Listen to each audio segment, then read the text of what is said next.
नमस्कार, स्वास्थ्य सरोकारमा यहाँलाई स्वागत छ। हामी यो कार्यक्रममा स्वास्थ्यसँग सम्बन्धित विविध गतिविधिको बारेमा जानकारी दिँदै आएका छौँ। आज भने हामी हाड जोर्नीसँग सम्बन्धित रहेर कुराकानी गर्नेछौँ। कुराकानी गर्नको लागि हामीसँग हुनुहुन्छ हाड जोर्नी विशेषज्ञ डाक्टर अजय रेग्मी। अब भने उहाँलाई कार्यक्रममा स्वागत गर्न चाहन्छु। डाक्टर साहब, स्वागत छ कार्यक्रम। Thank you very much. यो पछिल्लो समय हाड जोर्नीसँग सम्बन्धित कस्ता समस्याहरू चाहिँ नेपालमा धेरै देखिन आएको पाइएको छ? हस्पिटलमा कस्ता किसिमका बिरामीहरू आउने गर्नुहुन्छ? हाड जोर्नीका बिरामीहरूलाई मूलतः हामीले दुई प्रकारमा विभाजित गर्छौँ। एउटा चाहिँ ट्रमा, चोटपटक लागेर आउने, मुख्य भोल्युम यही नै हुने गर्छ, र अर्को कोल्ड केस भनेको चोट लाग्ने बाहेक अन्य किसिमका बिरामीहरू। तीमध्ये पनि हामी कहाँ सबैभन्दा बढी आउने बिरामी भनेको ढाडको दुखाइ, अनि घुँडाको दुखाइ, त्यसबाहेक सोल्डर यो कुमको दुखाइ, अन्य विविध समस्याहरू पनि घुँडाको दुखाइहरू, बुढेसकालमा अन्य हड्डीको दुखाइहरू, त्यस्तो प्रकारको समस्याहरू लिएर बिरामीहरू युजुअली आउने गर्नुहुन्छ। जस्तो अहिले पछिल्लो समयमा पहिला अलिकति एज हुँदै गएपछि घुँडा दुख्नेहरू समस्याहरू हुन्छ भनेको पाइन्थ्यो। अहिले अलिकति टिन एजमा नै यस्ता किसिमका समस्याहरू धेरैहरूमा भइरहेको पाइन्छ। यो चाहिँ के कारणले गर्दा यो घुँडा दुख्ने, यस्तो जोर्नीहरू दुख्ने समस्या हुन्छ डाक्टर? यसका धेरै कारणहरू छन्, र बुढेसकालमा दुख्ने र यङ एजमा दुख्ने कारण पनि फरक छन्। जस्तो बुढेसकालमा युजुअली धेरै जस्तो व्यक्तिहरूलाई चाहिँ हड्डी खिने जसलाई भनिन्छ ओस्टियोआर्थराइटिस भन्ने समस्या देखिन्छ भने टिन एजमा चाहिँ अरू थुप्रै कारणहरूले घुँडा दुख्ने गर्छन्। जस्तो खेलकुदमा बढी इन्भल्भ हुनेहरूको जम्पर्स नी भन्ने खालको नीको प्रब्लम हुन्छ। जस्तो चाहिँ कोन्ड्रोम्यालेसिया प्याटेटी भन्ने समस्या हुन्छ, युजुअली महिलाहरूमा हुने गर्दछ। त्यसबाहेक खेलकुदमा बढी लाग्ने टिनेजर्सहरूमा कहिलेकाहीँ एसिएलको इन्जुरी अथवा मेनिस्कसको इन्जुरी, त्यो विभिन्न कारणले दुख्छन्, र कारणहरू उमेरअनुसार र चोट अथवा के कारणले दुखेको छ त्यो फरक एज ग्रुपलाई फरक कारणहरू चाहिँ हुने गर्दछ। जस्तो यो अलिकति यो जुन घुँडा दुखेर हस्पिटलहरू गइरहँदाखेरि यो घुँडालाई दुख्नबाट बचाउनको लागि चाहिँ हामीले कस्तो कुराहरूमा चाहिँ अलिकति ध्यान दिनुपर्छ? मैले भन्न खोजेको यो टिन एजमा भइरहेको धेरै समस्याहरू जुन हुन्छ नि त्यसमा चाहिँ। अब टिन एजमा दुख्ने मुख्य कारणहरू भनेको युजुअली कोन्ड्रोम्यालेसिया प्याटेटी अथवा बच्चाहरूमा अलि सानो एज ग्रुपमा चाहिँ जम्पर्स नी भन्ने समस्याहरू हुन्छ, जहाँ चाहिँ हाम्रो यो तिग्राबाट अगाडिको मासुहरू घुँडाको तल्लो भागमा टिबियाको माथिपट्टि टिबियल ट्युबरोसिटीमा एट्याच भएको ठाउँमा चाहिँ इन्सर्सनल टेन्डिनाइटिस भन्छौँ, त्यो टेन्डन एट्याच भएको ठाउँमा केही इन्फ्लामेसनहरू भएर दुख्ने गर्दछ। अब त्यसको लागि चाहिँ त्यस्तो दुखाइहरू डक्टरसँग कन्सल्ट गरिसकेपछि छोटो समयको लागि नदुख्ने औषधि अथवा केही समय आराम गरेर नै सन्चो हुन्छ। अब दुखाइ प्रिभेन्ट गर्नको लागि एक्टिभिटी मोडिफिकेसन गर्न सकिन्छ। खेलकुद गर्दाखेरि यस्तो दुखाइहरू सुरु भयो भनेदेखि त्यो खेल्ने क्रमलाई केही समय रोक्न सकिन्छ, केही समयको रेस्टपछि, अथवा फिजियोथेरापिस्टको सल्लाह अनुसार वरिपरिको मसल्सहरूलाई बलियो बनाउने, तिग्राको मसल्सलाई अगाडिको साइडको पछाडिको मसल्सहरूलाई बलियो बनाएर प्रोटेक्टिभ हिसाबले प्रोटेक्सनहरू प्रयोग गरेर खेलकुदमा अगाडि बढ्न सकिन्छ। यो चाहिँ टिन एजको लागि हो। त्यसबाहेक भर्याङहरू धेरै चढ्दाखेरि दुख्ने त्यस्तो किसिमको समस्याहरू युजुअली यो एन्टेरियर नी पेन सिन्ड्रोम भनिन्छ, कोन्ड्रोम्यालेसिया प्याटेटी भनिन्छ, त्यसको एक्ज्याक्ट कज यही नै हो भन्ने कुरा भन्न यकिन गर्न गाह्रो छ। तर त्यस्तो बिरामीहरूलाई सकभर सिडी धेरै उक्लिनु पर्ने छ भनेदेखि त्यसको अल्टरनेटिभ व्यवस्था गर्न सकिन्छ कि तल्लो तल्लामै काम आफ्नो चलाउन सकिन्छ कि त्यस्तो किसिमको अल्टरनेटिभ बिहेभियरहरू गर्न सकिन्छ। त्यसबाहेक अब ओल्ड एजमा चाहिँ घुँडा दुखाइको समस्या नै बेग्लै किसिमको हुन्छ, ओस्टियोआर्थराइटिस, त्यो विषयमा हामी अझै प्रवेश गर्छौँ होला। त्यस्तो घुँडाको दुखाइलाई प्रिभेन्ट गर्नको लागि चाहिँ बिहेभियर मोडिफिकेसन, सुरुदेखि नै कन्टिन्युस एक्सर्साइज, वकिङ, त्यस्तो किसिमको एक्टिभिटिजहरू एकदमै फाइदाजनक हुन्छ। जस्तो लाग्छ यो घुँडा खिन्छ, हस्पिटल जाँदाखेरि डक्टरले घुँडा दुखेर गयो भने हड्डी खिएको भन्छन् भनेर धेरैको धारणा त्यही हुन्छ, र कतिपय हस्पिटल जान नै हिचकिचाइरहेका हुन्छन्। यो घुँडा दुख्नुको मेन रिजन त्यो हड्डी नै खिरहेको हुन्छ, अनि अलिकति धेरै हिँड्दा पनि धेरै हिँडेर नै हड्डी खिन्छ भनेर त्यो एउटा मिथ मात्रै हो कि अर्थात् त्यसमा सत्यता पनि छ? यस्तो घुँडा खिन्छ भनेर यो जेनरल पब्लिकलाई बुझाउनको लागि डाक्टर साहबहरूले भन्नुभएको टर्म हुनसक्छ। खिने घुँडाको हड्डी भन्दा पनि जोर्नीलाई बुझ्नुपर्ने हुन्छ। हड्डी खिने समस्या भनेको मूलतः हामीले ओस्टियोआर्थराइटिसलाई बुझाउनको लागि प्रयोग गर्छौँ त्यो शब्द। ओस्टियोआर्थराइटिस धेरै हड्डीमा भए पनि म एउटा उदाहरण मोस्ट कमन चाहिँ घुँडाको उदाहरण दिन्छु। माथिबाट यो फिमरको हड्डी र तलबाट यो टिबियाको हड्डी यसरी आएर बनेको हुन्छ। माथिबाट यहाँ नी क्याप भन्ने प्याटेला बोन हुन्छ। अब यसमा के हुन्छ भन्दाखेरि जोर्नीमा हड्डी मात्रै हुँदैन, यो जोर्नीलाई कभर गर्ने यहाँ कार्टिलेज हुन्छ, हेलाइन कार्टिलेज। यो साइनोभियल जोइन्ट हो, दुवैमा हेलाइन कार्टिलेज हुन्छ, बिचमा साइनोभियल फ्लुइड भन्ने तरल पदार्थ हुन्छ, चिप्लो। अब यो कन्टिन्युस हामी हिँड्दा बस्दा उठ्दा सधैँभरि यो जोर्नीमा त लोड पर्छ। यो साइनोभियल फ्लुइडको हेलाइन कार्टिलेजको काम भनेको त्यो लोडलाई युनिफर्मली डिस्ट्रिब्युट गर्ने, ताकि कुनै पनि पार्टमा एक्सेसिभ लोड नभएर युनिफर्मली डिस्ट्रिब्युट भयो भनेदेखि यो घुँडालाई असर हुँदैन। यो हड्डीलाई चाहिँ लामो समयसम्म टिकाइराख्न, आफ्नो काम गरिराख्न सजिलो हुन्छ। तर अब के हुन्छ भन्दाखेरि विविध कारणले, प्राइमेरी र सेकेन्डरी कारण भन्छौँ, अब त्यो कारणको विषयमा पनि हामी भन्दै गरौँ होला। तर विविध कारणले गर्दाखेरि कुनै एउटा पार्टमा एक्सेसिभ लोड पर्न गयो भनेदेखि, अथवा उमेर सँगसँगै यो हेलाइन कार्टिलेजको डिजेनरेसन हुन थाल्छ, वाटर कन्टेन्ट बढेर सफ्ट हुन थाल्छ। त्यसपछि यो प्रोसेस चाहिँ बढ्दै बढ्दै गएर एउटा कुनै ठाउँमा हुन जान्छ सुरुमा। त्यसपछि त्यो पोइन्टलाई फोकस गरेर चाहिँ त्यो कार्टिलेज खिँदै जाने हो। हड्डीभन्दा पनि यसमा जाने चाहिँ डिसइन्टिग्रेट हुने चाहिँ कार्टिलेज हो। ओस्टियोआर्थराइटिसमा कार्टिलेज खिँदै गएपछि के हुन्छ त, यो हड्डी यसरी सेपरेटेड थियो, बिचमा कार्टिलेज थियो। अब त्यो कार्टिलेज खिएपछि यो कन्ट्याक्टमा आउने भयो। जो सबकोन्ड्रल बोन भन्छौँ, जुन कार्टिलेजको ठ्याक्कै मुनि हुने बोन, त्यो अब एकअर्काको कन्ट्याक्टमा आयो। त्यो कन्ट्याक्टमा आइसकेपछि चाहिँ दुख्न थाल्छ। कार्टिलेज बिचमा हुँदा दुख्दैन। जब हड्डी आउन थाल्छ बिचमा, त्यसपछि अब यो चाहिँ ओस्टियोआर्थराइटिसको प्रोसेस सुरु भयो, पेन सुरु भयो। तपाईँको अब साइनोभियल इन्फ्लामेसन सुरु हुन्छ। त्यसपछि वरिपरि क्याप्सुलहरू कन्ट्र्याक्ट हुन थाल्छन्। जोर्नी जति चल्थ्यो पहिला, जलायमान जति थियो त्यति नचल्न थाल्छ। अनि हिँड्दाखेरि दुख्ने, सुन्निने, बेला बेलामा इफ्युजन हुने। त्यसपछि चाहिँ तपाईँको जोर्नीको साइडमा अब यो यतातिर चाहिँ डिजेनरेसन भयो, बिग्रिन थाल्यो। अब यसले बनाउन खोज्छ। कार्टिलेज चाहिँ रिपेयर नहुने टिस्यु, एभास्कुलर टिस्यु हो, यसमा ब्लड भेसल्स हुँदैन। अब यता साइडको पार्टबाट चाहिँ यसले यो बिग्रियो, अब बनाउन चाहन्छु भनेर नयाँ बोन बन्न थाल्छ यता। त्यो चाहिँ ओस्टियोफाइट्स भनेर भन्छौँ हामी, त्यो बन्न थाल्छ। यो सबै फिचर्सहरू चाहिँ ओस्टियोआर्थराइटिसको हो। त्यसैले के बुझ्नु पऱ्यो भन्दाखेरि यो हड्डी खिने भने तापनि खासमा खिने चाहिँ कार्टिलेज हो। कुरकुरे हड्डी चाहिँ यसमा खिने हो। जस्तो त्यो कार्टिलेज त्यही हिँडेको हिँडाइमा धेरै भयो भने, अर्थात् त्यो लिक्विडहरू कम भयो भने यसमा चाहिँ खिन जान्छ। यसको प्रिभेन्सनको लागि केही गर्न सकिन्छ? हजुर, अब यस्तो हुन्छ, यसको युजली कज चाहिँ प्राइमेरी भन्छौँ, जसमा हामीले कज ठ्याक्कै यही हो भनेर भन्न सक्दैनौँ।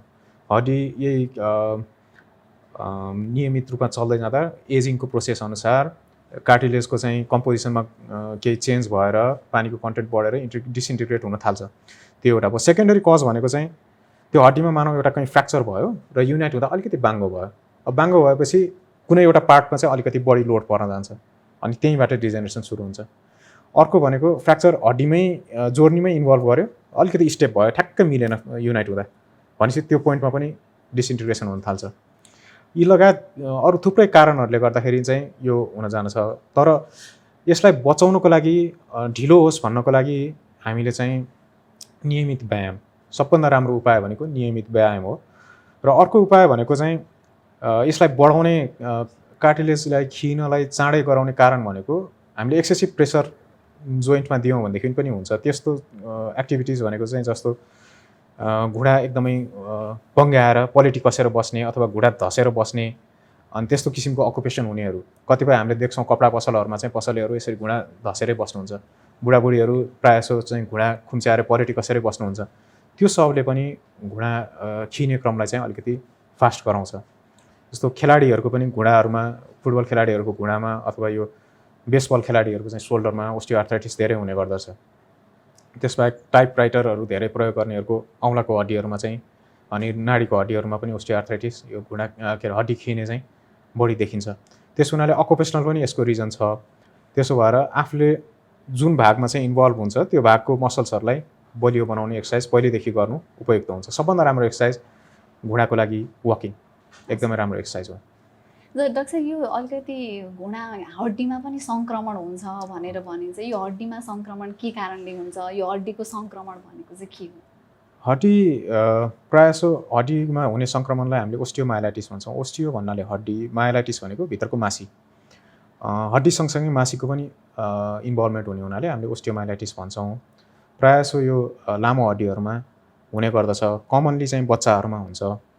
बच्चाहरूमा चाहिँ योसँगै सेप्टिक आर्थराइटिस भन्ने कुरा पनि जोडिएर आउँछ। सेप्टिक आर्थराइटिस भनेको चाहिँ जोर्नीको सङ्क्रमण, यो हड्डीको सङ्क्रमणसँगै जोर्नीको पनि सङ्क्रमण प्रायः जसो बच्चाहरूमा चाहिँ हुनसक्छ। अब के कारणले हुन्छ भन्दाखेरि विभिन्न कारणले हुनसक्छ। मोस्ट कमनली चाहिँ हेमाटोजेनस स्प्रेड भन्छौँ। शरीरको कुनै पनि भागमा इन्फेक्सन छ, जस्तो खटिरा घाउ आयो अथवा घाँटीमा इन्फेक्सन आयो, पिसाबमा इन्फेक्सन आयो, त्यो इन्फेक्सन गराउने ब्याक्टेरिया ब्लडको माध्यमबाट कुनै हड्डीमा पुगेर त्यहाँबाट चाहिँ सङ्क्रमण फैलाउन सक्छ। त्यसलाई हामीले ओस्टियोमाइलाइटिस भन्छौँ। र त्यो मानिलौँ यो नली खुट्टामा, खुट्टाको नली खुट्टामा त्यसरी पुग्यो ब्याक्टेरिया, र त्यो नजिकको जोर्नी, घुँडाको जोर्नी, त्यो ब्याक्टेरिया चाहिँ अथवा त्यहाँबाट उत्पादन भएको पस चाहिँ घुँडामा पनि छिर्न सक्छ। त्यो चाहिँ सेप्टिक आर्थराइटिस भयो। अनि अर्को कारण भनेको चाहिँ फ्र्याक्चर भयो। फ्र्याक्चर हुँदाखेरि छालामा ब्रेकेज भयो, कम्पाउन्ड फ्र्याक्चर भन्छौँ हामी। भित्रको हड्डी चाहिँ डाइरेक्टली बाहिरको इन्भाइरोमेन्टसँग कन्ट्यामिनेट हुन गयो भने बाहिर इन्भाइरोमेन्टको ब्याक्टेरिया पनि हड्डीभित्र प्रवेश गर्न सक्छ। त्यसरी पनि चाहिँ इन्फेक्सन हुन्छ। यो दुईटा माध्यमबाट चाहिँ इन्फेक्सन हुन्छ र यो धेरै नै सिरियस कन्डिसन पनि हो। जस्तो लाग्छ यो हड्डीको सङ्क्रमण भइसकेपछि हड्डीलाई कमजोर बनाउने अथवा टुक्रा बनाउने त्यस्तो केही रहेछ? यसमा सुरुमा हुन्छ एक्युट ओस्टियोमाइलाइटिस। सुरुको इन्फेक्सनलाई एक्युट ओस्टियोमाइलाइटिस भनिन्छ।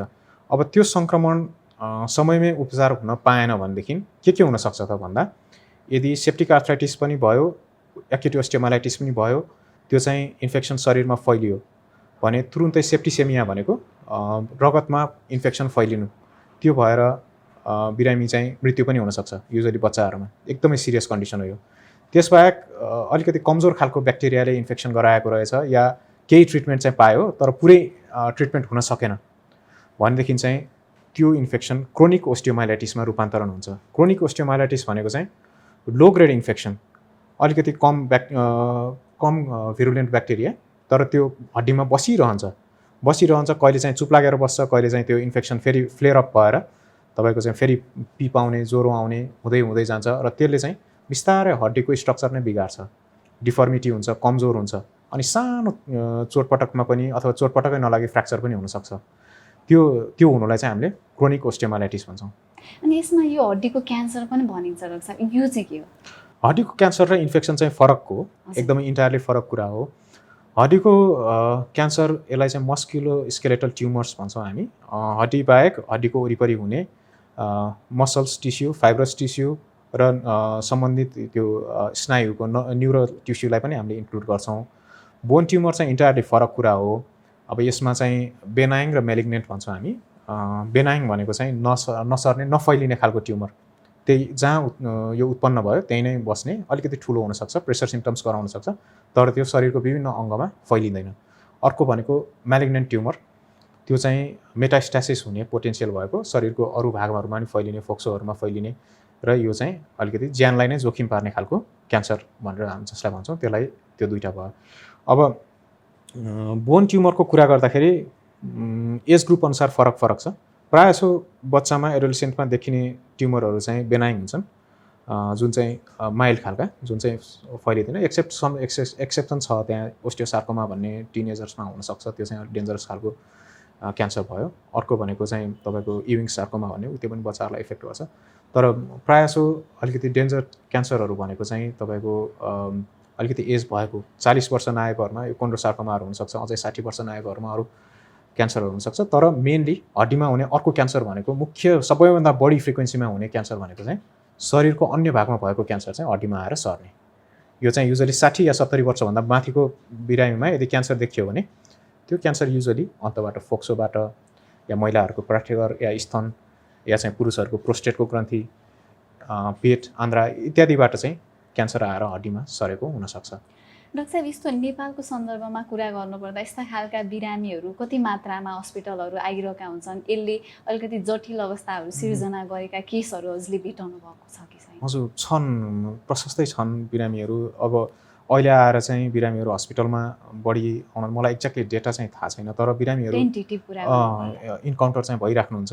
अब बच्चाहरूको कुरा गर्दाखेरि क्यान्सरहरू कतिपयचोटि चाहिँ कसरी डिटेक्ट हुन्छ भन्दाखेरि बिरामी अरू केही कम्प्लेन लिएर आउँछ, केही पनि लक्षण छैन क्यान्सरको अथवा ट्युमरको, अनि अरू कोही कारणको लागि दुख्यो भनेर एक्सरे गर्दाखेरि चाहिँ त्यहाँ ट्युमर हामीले देख्छौँ हैन। कि कहिलेकाहीँ चाहिँ के हुन्छ, बिरामी बच्चा चाहिँ खेलिराखेको हुन्छ, सानो चोट लागेर लड्दाखेरि फ्र्याक्चर भयो, फ्र्याक्चर हेर्दाखेरि फ्र्याक्चर पनि छ, फ्र्याक्चर कहाँ छ त, ट्युमरले कमजोर बनाएको पार्टमा छ। त्यसरी हामीलाई चाहिँ थाहा हुन्छ। त्यस्तो केसहरू धेरै नै छन्। अनि कहिलेकाहीँ चाहिँ लामो समयदेखि ढाड दुख्यो भन्ने अलि ओल्ड एज भएको बिरामीहरू अनि एक्सरे गर्दाखेरि चाहिँ भट्रेपामा यो मेरुदण्डको हड्डीमा चाहिँ क्यान्सरको पार्ट देख्छौँ। अनि त्यसलाई थप अध्ययन गर्दै जाँदा सिटी एमआरआई इत्यादि गर्दै जाँदा चाहिँ त्यो क्यान्सर अन्तकैँबाट सरेर ढाडमा आएको भन्ने पनि त्यस्तो बिरामीहरू पनि प्रशस्तै देखिराखेका हुन्छौँ। जस्तै यो पछिल्लो समय अलिकति अनहेल्दी जुन बिहेभियरहरू हुन्छ हाम्रो, अस्वस्थकर खानपिनकै कुरा भयो, बसाइको कुराहरू भयो, अलिकति आरामदायीपन जुन खोजिरहेका हुन्छन्, यस्तो कारणले गर्दा पनि हड्डीमा विभिन्न किसिमका समस्याहरू देखिन्छन् भन्नेमा कतिको सत्यता छ यसमा? एकदम सत्य कुरा हो। बोन भनेको डाइनामिक टिस्यु हो। यो बन्ने र घट्दै जाने क्रम चलिरहन्छ, निरन्तर चल्छ। हड्डीले त शरीरको वेट तान्छ, वेट तान्दा तान्दा तान्दा के हुन्छ त, केही भागहरू चाहिँ त्यो खिइन थाल्छ। त्यो खिएको हड्डीलाई चाहिँ ओस्टियोक्लास्ट भन्ने सेलले खाइदिन्छ, हाम्रै शरीरको सेलले खाइदिन्छ। अनि ओस्टियोब्लास्ट भन्ने सेलले फेरि फेरि बनाउँछ, म्याट्रिक्स बनाउँछ। पहिला सुरु म्याट्रिक्स भनेको चाहिँ हड्डीको बेसिक प्रोटिनस कम्पोनेन्ट हो। अनि त्यसमा आएर मिनरल कम्पोनेन्ट आउँछ, अनि त्यसपछि मजबुत हड्डी बन्ने हो। यो निरन्तर चलिराख्ने क्रम हो। अब हड्डीलाई बलियो बनाउनको लागि, मिनरलाइजेसन प्रपरली हुनको लागि एक्सर्साइज चाहिन्छ। हामी हिँड्छौँ भने, हामी हिडुल गर्छौँ, एक्सर्साइज गर्छौँ भने हाम्रो हड्डी अझै मजबुत हुँदै हुँदै हुँदै जाने हो। हामी आराम मात्रै गर्छौँ भने त्यो चाहिँ हड्डी अलिकति कमजोर हुने, हड्डीमा चाहिँ पर्याप्त मात्रामा मिनरलाइजेसन नहुने, इभन बोन म्याट्रिक्सै चाहिँ प्रपर मात्रामा चाहिँ नबन्ने, हड्डीको मास नै इनएक्टिभ मान्छेको भन्दा एक्टिभ मान्छेको निश्चय नै बढी हुन्छ। यसमा खानपानले पनि अलिकति हड्डी मजबुत बनाउने नबनाउने डिटरमाइन गर्छ? एकदमै असर गर्छ। हामीले डायट्री सोर्सबाट के खाइरहेका छौँ, हाम्रो शरीरमा चाहिने हड्डी बनाउनलाई के चाहिन्छ त, एउटा मैले अघि नै भनिहालेँ बोन म्याट्रिक्समा कोलाजेन भन्ने प्रोटिन हुन्छ है, प्रोटिन चाहियो। कोलाजेन बनाउनलाई भिटामिन सी चाहियो। अनि त्यसपछि मिनरल कम्पोनेन्ट्स चाहिन्छ। मिनरल कम्पोनेन्ट्स भनेको बेसिकली क्याल्सियम र फस्फोरस। त्यो पनि आउने कहाँबाट त, डाइटबाटै हो। हामीले त्यो खाइराखेका छौँ कि छैनौँ, हामीले प्रोटिन रिच डाइट खाइराखेका छौँ कि छैनौँ, हामीले चाहिँ भिटामिन सी हुने खानेकुराहरू खाइराखेका छौँ कि छैनौँ, क्याल्सियम, भिटामिन डी, अनि हड्डीको मेटाबोलिजमको लागि भिटामिन डी एकदमै एसेन्सियल छ। अब यो कुराहरू हामीले डाइटमा पर्याप्त छ कि छैन, यो कुराले असर गर्छ। त्यसबाहेक हामी अल्कोहल कतिको खाइराखेका छौँ। अल्कोहल र स्मोकिङ भन्ने कुरा शरीरको अरू सबै चिजलाई जस्तै हड्डीको लागि पनि हानिकारक छ। यही मैले भनेको जस्तो ओस्टियोब्लास्ट सेलहरूको एक्टिभिटीलाई पनि यसले असर गर्छ। बिसाइड्स जो अल्कोहल क्रोनिक अल्कोहोलिक मान्छे छ, अल्कोहल डिपेन्डेन्ट मान्छे छ, उसले अरू डाइट पनि खाइराखेको हुँदैन, अल्कोहलमै ऊ चाहिँ व्यस्त हुन्छ भनेपछि यी कुराहरूले पनि हामीलाई असर गर्छन्। त्यसबाहेक अरू यो जङ्क फुडहरू जुन छ त्यसमा चाहिँ खालि यो ग्लुकोज फ्याटी चिजहरू चाहिँ बढी र अरू न्युट्रिएन्ट्सहरू कम। अब त्यो डाइट हाम्रो बेसिक डाइट त्यो भइरहेको छ, प्याकेटबाट खानेकुराहरू हामी खाइरहेका छौँ भने हामीलाई चाहिने बेसिक न्युट्रिएन्ट्सबाट हामी डिप्राइभ्ड हुन्छौँ, हामी मोटो देखिन्छौँ। तर हाम्रो जुन हड्डी छ, हड्डीको मजबुतीको लागि चाहिने कम्पोनेन्टहरू चाहिँ हामीले पर्याप्त रूपमा पाइरहेका हुँदैनौँ। जस्तै यो काठमाडौँ अर्थात् सहरी क्षेत्रको कुरा गर्नुपर्दा जुन भिटामिन डी त हामीले यो घामबाट नै प्राप्त गर्न सक्छौँ भनेर भनिरहेको हुन्छ। धेरै मान्छेहरूमा चेक गर्दाखेरि भिटामिन डी को कमी देखाउँछ। जुन हामीले यो भिटामिन डी प्राप्त गर्नको लागि चाहिँ के गर्नुपर्छ, अर्थात् यो जुन हाम्रो जीवनशैली छ यही मात्रामा घाममा बसेको रूपमा चाहिँ हामीले यो भिटामिन डी हामीलाई पर्याप्त मात्रामा हुन्छ रक्सा? यो भिटामिन डी भन्ने चाहिँ खासमा फ्याट सोल्युबल भिटामिन हो। जस्तो यसलाई चाहिँ हामीले प्राप्त गर्नलाई विभिन्न खानेकुराबाट पनि हुन्छ, जस्तो अन्डाको पहेँलो भाग, अरू फ्याट भएको चिजहरू, सी फुडहरू, यी कुराबाट हामीले प्राप्त गर्छौँ। र यो मेटाबोलाइज गरेर एक्टिभ फर्ममा भिटामिन डीलाई प्राप्त गर्नको लागि चाहिँ सनरेको अल्ट्राभायोलेट रेडको हामीलाई आवश्यकता पर्दछ। भनेपछि डायट र सनलाइट दुइटै चाहिन्छ। अब हाम्रो काठमाडौँको एरियामा कतिपय ठाउँमा त हामीले घाम देख्न नपाउने स्थिति पनि छ है। कतिपयको लाइफस्टाइल यस्तो हुन्छ कि बिहान घाम मधुरो घाम लाग्दा, बिहानको जुन इम्पोर्टेन्ट घाम हो त्यो लाग्दाखेरि हामी उठिरहेका हुँदैनौँ, रातिसम्म अबेरसम्म काम गर्छौँ।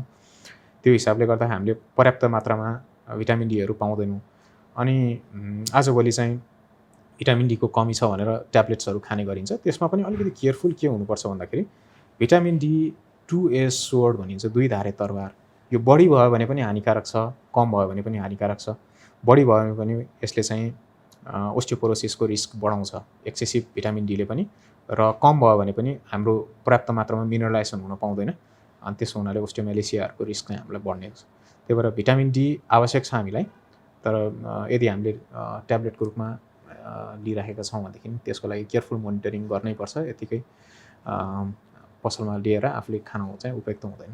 जुन अब हामीले घामबाट नै प्राप्त गर्छौँ भने त्यो कुन समयमा निक्लिँदाखेरि कुन समयको घामले चाहिँ हामीलाई पर्याप्त मात्रामा यो पाउने हो? हामीले अर्ली मर्निङ रेज, युभी रे भएको अर्ली मर्निङ रेजमा चाहिँ हामीलाई विशेष फाइदाजनक हुन्छ। अलिकति यो अर्को एउटा सन्दर्भ पनि के छ भने डाक्टर साहब, यो अलिकति ढाड कुप्रो हुने, काम गर्ने शैलीमा अब दिनभरि कम्प्युटरमा बसेर काम गर्नुपर्ने, अब अहिले त अनलाइन क्लासहरू चलिरहेको छ, त्यसले गर्दा बच्चाहरू पनि त्यसैमा बस्दाखेरि ढाड कुप्रो भएको समस्याहरू पनि धेरै छन् भनेर धेरै प्यारेन्ट्सहरूले पनि कम्प्लेन पनि गरिरहनु भएको हुन्छ। यसको कारणले गर्दा, त्यो बसाइको कारणले गर्दा पनि ढाडमा समस्याहरू देख्न सक्छ, त्यो हड्डीहरू बाङ्गिने सम्भावना कतिको हुन्छ? यस्तो हुन्छ हजुर, पोस्चुरल प्रब्लम पनि छ। पोस्चुरलले त्यो चाहिँ हाम्रो करेक्टेबल प्रब्लम हो, तर हेबिचुअल हुनसक्छ। पोस्चर हेबिचुअल भयो भनेदेखि चाहिँ सधैँ कुप्रो परेको देखिन सक्छ। त्यो स्ट्रक्चरल ड्यामेज चाहिँ भइसकेको हुँदैन पोस्चरले मात्रै, त्यो चाहिँ करेक्टेबल हुन्छ। तर के हुन्छ भन्दाखेरि हामी इनएक्टिभ लाइफस्टाइल छ, खालि कम्प्युटरमा बस्छौँ, केही एक्सर्साइज गर्दैनौँ, जङ्क फुड खान्छौँ भनेपछि हाम्रो शरीरले पर्याप्त मात्रामा न्युट्रिएन्ट्सहरू पाइरहेको हुँदैन, र यो मेरुदण्डको हड्डी जसले चाहिँ भार वहन गर्दछ हाम्रो शरीरको, अब त्यो हड्डी चाहिँ कमजोर हुँदै गएपछि ओस्टियोपोरोसिस भन्ने प्रब्लम आउन सक्छ, जसमा चाहिँ हड्डीको मास नै कम हुन्छ, मिनरलाइज्ड र अनमिनरलाइज्ड प्रोटिन म्याट्रिक्स नै कम्पोनेन्ट कम हुन्छ। जति म्याट्रिक्स बनेको छ त्यो प्रपरली मिनरलाइज्ड हुन्छ, तर एज अ होल बोनको मास नै चाहिँ त्यसमा कम भएको हुन्छ। त्यसपछि के हुन्छ त भन्दा मेरुदण्डको हड्डी यस्तो किसिमको हुन्छ, अब यो दबिँदै दबिँदै जान्छ। कमजोर भएको हुनाले चाहिँ यसरी दबिँदै दबिँदै गयो भने अनि हड्डी चाहिँ कुप्रो पर्न जाने र हाइट पनि कम हुन जाने, कोल्याप्स, भर्टिब्रल कोल्याप्स भन्छौँ हामी त्यसलाई। त्यसले गर्दा काइफोसिस र इभन डिक्रिज इन हाइट हुनसक्छ। बच्चाहरूलाई अब हड्डी पहिल्यैदेखि मजबुत होस् भन्नको लागि चाहिँ हामीले कस्ता कुराहरूमा ध्यान दिनुपर्छ? साना बच्चा केटीकेटीहरूमा हड्डी मजबुत पार्नको लागि हामीले के कुरामा ध्यान दिनु? यो एकदमै इम्पोर्टेन्ट कुरा सोध्नु भएको छ। आजभोलिको बच्चाहरूको बेसिक रुटिन के हुन्छ त भन्दा बिहान हेऱ्यो, उठ्यो, ट्याब्लेट या मोबाइलमा गेम खेल्यो, गीत हेऱ्यो, त्यसपछि खानेकुरा चाउचाउ अत्याधिक सेवन गर्ने, जङ्क फुड धेरै सेवन गर्ने, अनि लिटो, घरमा बनेको चाहिँ दही मोही अथवा मकै भुटेको मकै भटमासहरू खाने चलन चाहिँ कम हुँदैछ। जङ्क फुड मात्रै खाने, अनि मोबाइलबाट एपबाट मगायो, फास्ट फुड आउँछ, त्यही फास्ट फुड खायो, अनि त्यसपछि बाहिर खेल्न नजाने, खालि कम्प्युटरमा गेम खेल्ने, अनि त्यसपछि अनलाइन क्लासेस भन्यो, कम्प्युटरमै बस्यो, मोबाइलमै बस्यो, गीत सुन्यो, कार्टुन हेऱ्यो, प्रायः जसोको लाइफस्टाइल यस्तै भइरहेको छ बच्चाहरूको। त्यसले गर्दा के भइरहेछ त, एक त एक्सर्साइज पुगिरहेको छैन बच्चालाई। एक्सर्साइज नपुगिसकेपछि हड्डीको जुन हिसाबले मिनरलाइजेसन हुनुपर्ने हो त्यसको लागि चाहिँ उचित अवसर पाइरहेको छैन हड्डीले। त्यसबाहेक न्युट्रिएन्ट्स, यो जङ्क फुड भनेको very very pore in nutrients. हामीलाई आवश्यकता पर्ने धेरै न्युट्रिएन्ट्सहरू त्यसमा हुँदैन, खालि के हुन्छ त ग्लुकोज, फ्याट अनि नुन, त्यति कुरा मात्रै हुन्छ। त्यसले गर्दा ओभरअल अरू धेरै कुरालाई असर गर्ला। अब त्यो अरू फ्याकल्टीको डाक्टर साहबले एक्सप्लेन गर्नुहुन्छ होला, तर हड्डीको लागि पनि त्यो न्युट्रिसन चाहिँ पर्याप्त हुँदैन। त्यो भइसकेपछि अनि त्यसपछि अर्को कुरा भनेको अघि नै भने जस्तै पोस्चर, सोफामा पल्टेर हेर्ने, मोबाइल अथवा चाहिँ कुप्रो परेर ल्यापटप चलाइराख्ने, त्यो बानी भएपछि बच्चाहरूको पोस्चर पनि बिग्रिन्छ। यो आजभोलिको जुन जेनेरेसन छ त्यो जेनेरेसनलाई चाहिँ सकभर ल्यापटप, मोबाइलदेखि अलिकति समय बचाएर बाहिर पार्कमा खेलाउन लैजाने, बल खेलाउने, दौडाउने, कुदाउने इत्यादि एक्टिभिटीमा पनि लगाउन जरुरी छ। र खानालाई प्याकेटबाट चट्ट खोलेर या डेलिभर भएको खानेकुरालाई चट्ट खोलेर खुवाउने भन्दा पनि अलिकति मेहनत गरेर रोटी पकाउने, भात पकाउने, तरकारीहरू, मासु हुन्छ, दुध प्रशस्त खुवाउने, दुध दही खुवाउने, जुन कुरामा आफूले तयार गरिन्छ खानेकुरा, त्यस्तो खानेकुरालाई चाहिँ प्रोत्साहन गर्नुपर्ने आजको आवश्यकता देखिन्छ। भनेपछि अरू स्वास्थ्य रहने जस्तै खानपानमा र एक्सर्साइजमा चाहिँ ध्यान दियो भने हड्डी पनि मजबुत हुन सक्छ। अवश्य नै, अवश्य नै। खानेकुरा र प्रपर एक्सर्साइजको र प्रपर पोस्चरको एकदमै जरुरी छ हड्डीको स्वास्थ्यको लागि। जस्तो दिनभरि यो कम्प्युटरमा काम गर्ने मान्छेहरूले कस्तो पोस्चर गरेर बस्नुपर्छ, कसरी बस्ने, अनि के कुरामा ध्यान दिनुपर्छ? दिनभरि जसको जब कम्प्युटरमा टेबल वर्क छ उहाँहरूको लागि अर्ली मर्निङ आफ्नो हेल्थको लागि टाइम निकाल्न एकदमै जरुरी छ। उहाँहरूलाई एउटा प्रपर स्ट्रेचिङ एक्सर्साइजेस, हाम्रो हेडदेखि टोसम्मको हरेक जोर्नीलाई तन्काउने एक्सर्साइजहरू, एकछिन सकिन्छ भने वक, रन, जान सक्नुहुन्छ भने जिममा पनि जाँदा राम्रो प्रपर गाइडेन्समा। अनि प्रपर गाइडेन्सले योगाहरू गर्नुहुन्छ भने त्यो पनि राम्रो हो। तर हाम्रो शरीरको हरेक जोर्नीलाई चलायमान बनाउनै पर्छ। बिहान कम्तीमा 1 घन्टा जति फिजिकल एक्सर्साइज गर्नु राम्रो हुन्छ। त्यसबाहेक अफिसमा गएर काम गर्दाखेरि 1-1.5 घन्टा कम्प्युटरमा बसेर काम गरिसकेपछि थोरै छोटो ब्रेक लिएर 5 मिनट मात्रै शरीरको जोर्नीहरूलाई फेरि चलायमान बनाउने, फेरि एकछिन तन्काउने, फेरि अलिकति स्ट्रेचिङ गर्ने, अनि फेरि काममा रिज्युम गर्ने, त्यो काम अर्को एकदमै जरुरी काम हो। त्यसबाहेक स्मोकिङलाई एब्सोल्युट जिरो गर्नु पर्यो।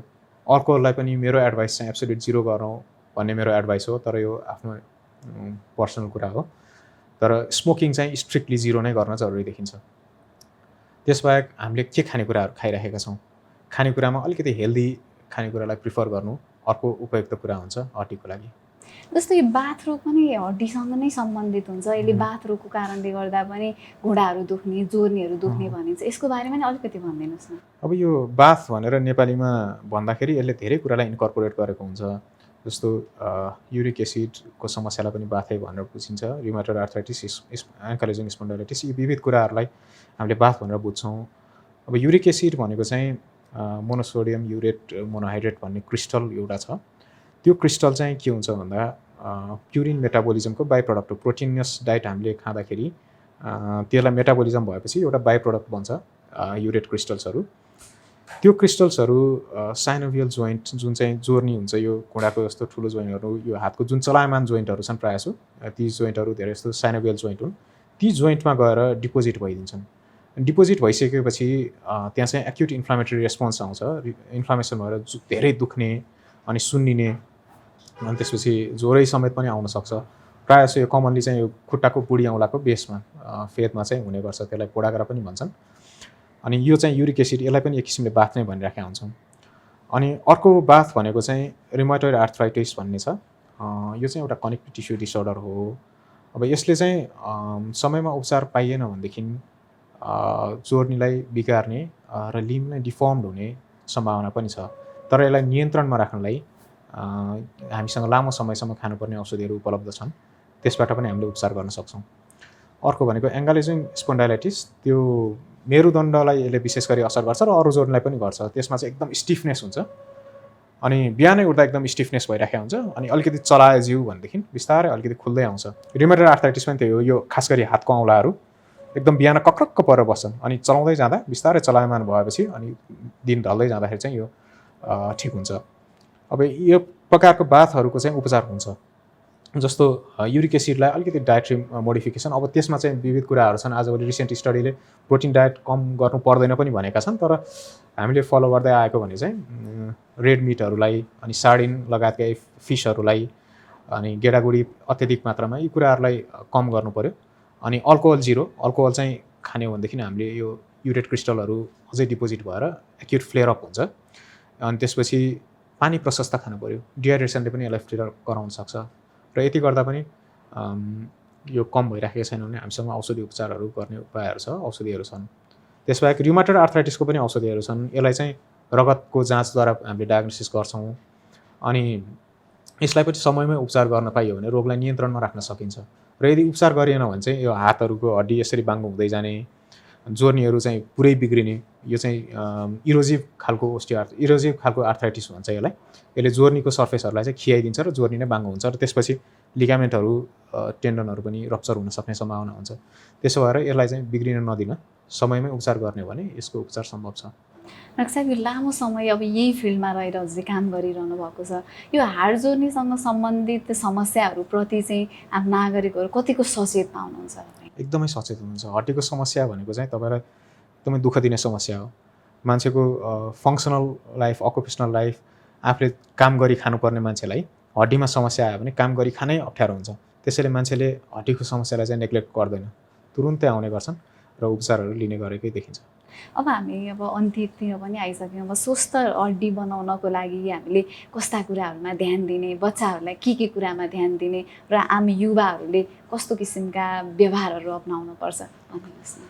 यसलाई अन्य शरीरको अन्य भागको स्वास्थ्यमा जस्तै हड्डीको स्वास्थ्यको लागि पनि विशेष त हाम्रो लाइफस्टाइल र डायटले धेरै असर गर्छ। लाइफस्टाइल भनेको हाम्रो चाहिँ प्यासिभ लाइफस्टाइल भन्दा एक्टिभ लाइफस्टाइल हड्डीको लागि फाइदाजनक छ। मुटुलाई जस्तै हड्डीलाई पनि एक्सर्साइज चाहिन्छ। एक्सर्साइज प्रपरली गर्नु पऱ्यो। बिहानको 1 घन्टा या साँझको 1 घन्टा कुनै एक समय 24 घन्टामा 1 घन्टा हामीले हाम्रो शरीरको स्वास्थ्यको लागि हड्डी लगायत अन्य सबै शरीरको भागको स्वास्थ्यको लागि डेडिकेट गर्नै पर्छ। कम्तीमा 1 घन्टा आजभोलि ट्रेन्ड पनि छ कम्तीमा 10,000 पाइला चाहिँ हिँड्ने भन्ने मोबाइलमा एपहरू पनि आउँछ। कुनै पनि हिसाबले फलो गरेर शरीरलाई अलिकति एक्सर्साइज चाहिँ दिनै पर्ने हुन्छ। अनि त्यसबाहेक डायटमा चाहिँ हामीले के खाइराखेका छौँ, हाम्रो मुखमा के परिराखेको छ हामीले कन्सियस हुन एकदमै जरुरी छ। हामीले जङ्क फुड या पत्रु खानै हुँदैन, सकभर नखाउँ। अब कसैको व्यस्तताको कारणले केही बाध्यताको कारणले खानुपर्ने हुनसक्छ। सकभर प्याकेट खोलेर खाने तुरुन्तै खाने खानेकुराहरू बिल्कुलै नखाउँ। त्यसबाट हामीलाई न्युट्रिएन्ट प्राप्त हुँदैन, खालि हानिकारक चिजहरू मात्रै चाहिँ हामीले प्राप्त गरिरहेका हुन्छौँ। सकभर आफैले तयार गरेर खाने खानेकुराहरू खान उपयुक्त हुनेछ। दुधजन्य पदार्थहरू, मासुजन्य पदार्थहरू या भनौँ हाई प्रोटिनस लेग्युम्सहरू जुन गेडागुडीहरू छ, दालहरू छ, अनि खाना भात पनि सकेसम्म प्रिफरेबली अनपोलिस्ड राइसहरू, यी सबै खायौँ भनेदेखि हड्डीलाई चाहिने क्याल्सियम, जिङ्क, म्याग्नेसियम, फस्फरस यी सबै कुराहरू हामीले चाहिँ एडुकेट रूपमा प्राप्त गर्न सक्छौँ। तेस्रो कुरा भनेको पोस्चर। हामी हाम्रो पोस्चरमा ध्यान दिँदैनौँ। कहिलेकाहीँ हामी चाहिँ धेरै लामो समयसम्म यसरी परेर सोल्डरहरू तल बनाएर ढाड कुप्रो पारेर बस्यौँ भनेदेखि त्यहाँ हाम्रो मसल्सहरू विक हुँदै जान्छ। ढाडको छेउछेउमा पनि मसल्सहरू हुन्छन्, ती मसल्सहरू विक हुँदै जान्छन्। त्यो विक भएपछि हामीलाई क्रोनिक पेनहरू चाहिँ भइराखेको हुन्छ। त्यसबाहेक हामीले केही कुराहरू डेली एक्टिभिटिजको केही कुराहरूमा हामीले ध्यान दिनुपर्ने हुन्छ। जस्तो मैले एउटा भनिसकेँ, प्यासिभ लाइफस्टाइल भएको मान्छे चाहिँ बिचबिचमा उठेर एकछिन स्ट्रेचिङ गर्ने। त्यसबाहेक अरू समस्याहरू जस्तो यहाँको दुखाइ हुन्छ टिक्वेर्मेन्स टेनिसाइनोभाइटिस भन्ने, यहाँको दुखाइ हुन्छ टेनिस एल्बो भन्ने, यहाँको दुखाइ हुन्छ गल्फर्स एल्बो भन्ने, सोल्डरको दुखाइहरू, यी कुराहरूलाई एभोइड गर्नलाई कुनै कुरा हामीले गरौँ उठाइदिन्छौँ, घरमा पकाउँदैछौँ कराही या प्रेसर कुकर एउटा हातले उठाउँछौँ अनि यहाँ असर पर्छ, दुख्छ, त्यसलाई दुईटा हातले उठाउँ। केही कुरा तल खसेको छ टिप्नु पऱ्यो, यसरी झुकेर नटिपौँ, ठ्याच्च बसौँ अनि त्यसपछि उठाउँ, केही सपोर्ट लिएर यसरी उठाउँ अझ। त्यो गऱ्यो भने हाम्रो हार्ट प्रोटेक्सन हुन्छ। गरौँ केही उठाउनु छ भनेदेखि यसरी झुकेर कहिले पनि नउठाउँ, सकभर अर्को साथीलाई पनि बोलाउँ, दुईजनाले मिलेर उठाउँ। यी सबै कुराहरू गऱ्यौँ भनेदेखि हामीले हाम्रो ढाडलाई, हाम्रो लिगामेन्टहरूलाई, हाम्रो टेन्डनहरूलाई, हाम्रो हड्डीलाई समग्र रूपमा प्रोटेक्सन गर्न सक्छौँ। डाक्टर साहब, अन्त्यमा जुन अब एक्सिडेन्टहरू धेरै भइरहेका हुन्छन्, त्यसमा अब हड्डी टुट्नेदेखि लिएर फ्र्याक्चरका धेरै कुराहरू पनि भइरहेका हुन्छन्, यसमा चाहिँ त्यो एक्सिडेन्ट हुने बित्तिकै हड्डी टुटेको छ, त्यो रिप्लेस भइरहेको छ, त्यस्तो हो भने के कुरामा ध्यान दिनुपर्छ? कसरी हस्पिटलसम्म पुर्याउनुभन्दा अगाडिका प्राथमिक उपचारहरू के हुन सक्छन्? यो एकदम इम्पोर्टेन्ट कुरा छ। जब कहीँ पनि चोटपटक लाग्छ भने त्यो ट्रान्सपोर्टेसनको क्रममा त्यो चोटलाई अझै बिगार्ने कामहरू हुनसक्छ, त्यसलाई सेकेन्डरी इन्जुरी भन्छौँ। त्यसलाई एभोइड गर्न सक्यो भनेदेखि बिरामी धेरै फाइदामा पुग्नु हुनेछ। जस्तो चोट लाग्यो, कहाँ चोट लागिराखेको छ हामीलाई अझै थाहा छैन भने हाम्रो रिस्क सधैँ यो सर्भाइकल स्पाइनको हुन्छ। त्यसलाई हामीले घाँटीलाई चल्न नमिल्ने हिसाबले चाहिँ बिरामीलाई ट्रान्सपोर्ट गर्ने कोसिस गर्नुपर्छ। बिरामीलाई रिसिभ गर्दाखेरि टाउको नहल्लिने गरी, नबाङ्गिने गरी रिसिभ गरौँ। सकिन्छ भने नजिकमा केही छ भनेदेखि चाहिँ यो हार्ड कलर भन्ने पाइन्छ, नपाए पनि स्ट्रेचरमा राख्दा साइडमा केही गरौँको बालुवाको बोरा अथवा के हुन्छ, टाउको चाहिँ नहल्लिने गरी यसरी फिक्स गरिदिनु पऱ्यो। त्यसरी राख्न सक्छौँ। मेरुदण्ड जस्तो हामीले कहीँ घाइते भयो, एक्सिडेन्ट भयो, झ्याकुटी पारेर यसरी ल्यायो भने मेरुदण्ड यसरी हल्लिँदै जान्छ अनि त्यसले गर्दा चोट झनै चाहिँ यसरी हड्डी भाँचिएको ठाउँमा बिचबाट नसा गइराखेको हुन्छ, नसामा इन्जुरी हुन्छ अनि पर्मानेन्ट प्यारालाइसिसहरू हुनसक्छ। त्यसलाई एभोइड गर्न बिरामीको ढाड पनि नहल्लिने गरी सक्छौँ भने केही बोर्ड अथवा फ्ल्याग केही छ त्यसमा बिरामीलाई राखेर यसरी ल्याउन सकिन्छ। अर्को भनेको हातखुट्टामा चोट छ भनेदेखि हस्पिटलसम्म पुग्दासम्म हामीसँग भएको केही कार्डबोर्ड अथवा चिल्लो खालको काठको टुक्राहरू त्यसलाई राखेर, तर नकसिकन, कस्यो भनेदेखि रगतको नसाहरूलाई च्याप्ने सम्भावना हुन्छ, नकसिकन त्यसलाई सपोर्ट हुने गरी टक्क लगाएर चाहिँ हामीले अस्पतालसम्म पुर्याउनु उपयुक्त हुन्छ। डाक्टर साहब, आफ्नो व्यस्त समयमा पनि हाम्रो निमन्त्रणालाई स्वीकार गरेर आइदिनु भएकोमा अझै धेरै धेरै धन्यवाद। हस्, हजुरले पनि केही कुराहरू आज राख्ने मौका दिनुभएकोमा तपाईँलाई र तपाईँको इन्टायर टेलिभिजन युनिटलाई धेरै धेरै धन्यवाद।